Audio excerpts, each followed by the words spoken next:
Welcome everybody, my name is Camatola and I want to take some time to speak to you about homosexuality. No matter your stance on homosexuality, many people used to see it as something that should be shunned.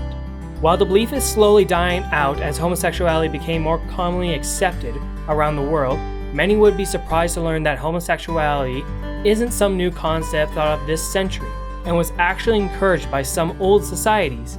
The Romans were known for being incredibly skilled warriors, who were feared all throughout Europe and beyond, slaughtering those who dared to stand in their way while spreading their culture and lifestyle throughout the continent and even past it, eventually spreading into Africa and even parts of the Middle East. What many people don't know is homosexuality was very prevalent in the Roman society.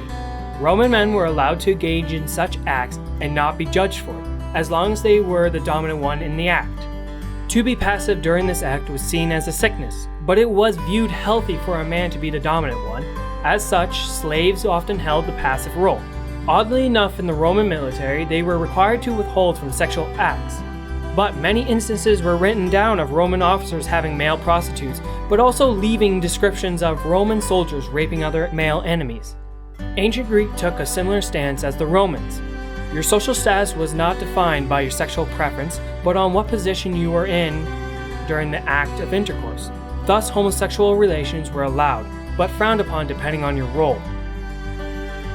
Heterocy was also done, which was the act of much older men engaging in sexual acts with boys.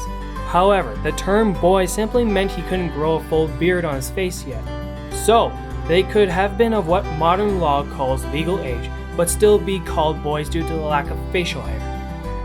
If you enjoyed this video, feel free to like it, or leave a comment telling us what you think about this video. And if you want to watch our last video on the possible new US states, click here.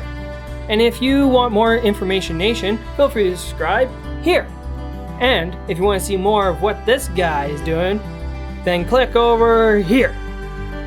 Thank you for watching and have a good one.